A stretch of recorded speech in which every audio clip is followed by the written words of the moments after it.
Oke, assalamualaikum warahmatullahi wabarakatuh. Waalaikumsalam warahmatullahi wabarakatuh. Eh, Oke, kita mulai aja ya. Karena kita udah saling kenal ya deh, jadi kayaknya nggak perlu kenalan lagi dan kita juga udah banyak cerita-cerita ya. Oke, sebelumnya gimana kabarnya hari ini? Alhamdulillah baik. Alhamdulillah baik. Jadi biasanya kan kita kalau ngobrol di asrama tuh ya sekedar ngobrol ya, ngobrol-ngobrol biasa doang. Nah, kalau sekarang tuh nggak biasa, nggak biasa. Maksudnya bukan luar biasa ya, tapi sekarang tuh Teteh pengen mungkin ngobrol-ngobrol sama Ade terkait apa sih impian Ade gitu, apa sih skill yang Ade miliki gitu. Dan ini bukan hanya ngobrol ya, nanti kita bakal ada sesi ya diskusi tanya jawabnya, terus ada juga nanti kita bakal ya nulis ya, nanti Teteh kasih pertanyaan dan ada jawab gitu ya. Oke, jadi sebelumnya ada yang mau ada tanyain dulu nggak? Nggak ada. Oke, boleh. Teteh pengen tahu nih ceritanya. Ade bercerita aja dulu tentang mimpi Ade apa? Kira-kira apa impian Ade sekarang?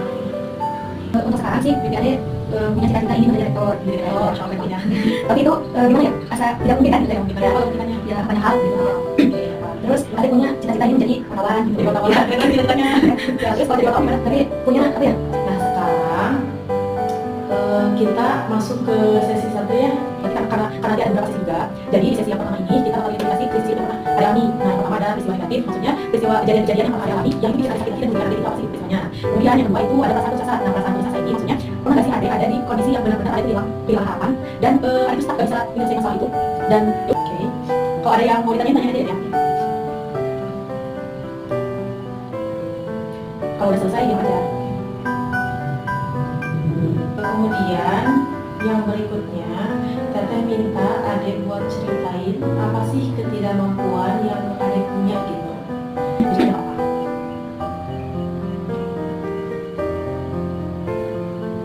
Yang berikutnya ini tentang sensitivitas budaya dan kesetaraan rasial dalam perencanaan karir Ade gitu ya.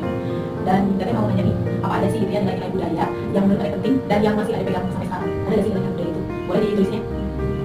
Oke, sekarang tahap eksplorasi ya. Nah sebelumnya Teteh tahu dulu, kira-kira Ade pernah nggak sih mengalami ketidakadilan gitu? Jadi kan harusnya dimanapun kita berada, orang aku ya apa ya, kayak menjunjung kesetaraan gitu ya. Pernah nggak sih Ade dimanapun Ade berada, Ade mendapatkan atau mengalami ketidakadilan itu?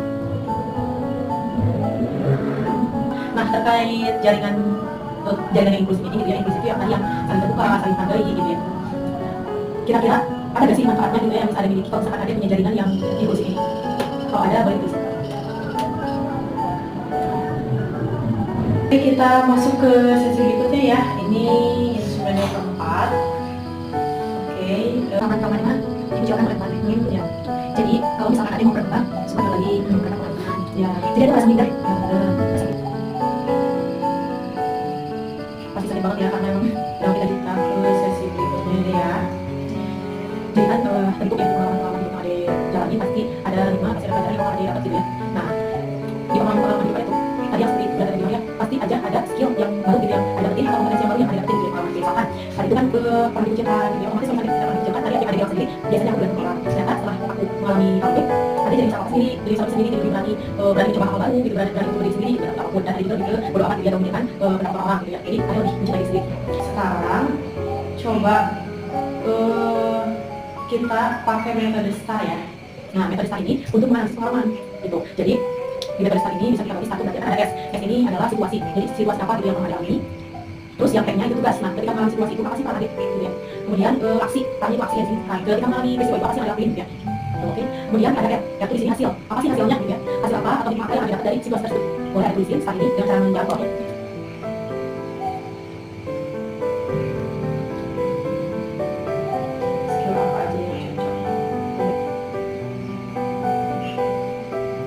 Ini mungkin di dosen tulisnya di jawab SMAD. Nah kira-kira deh, skill mana sih yang paling relevan sama pekerjaan Ade? Skill apa sih kalau misalnya jadi bilang ini udah ada. Terus skill teknologi apa aja? Di sini Ade mau mengevaluasi setelah kita tadi berbincang banyak. Tadi juga udah lebih banyak sih udah dari mana tadi. Terus nanti deh, misalnya bisa tapi lebih skill lagi, kompetensi lebih bisa modal itu. Jadi lebih berapa ya? Kalau beri apa? Belajar lebih ada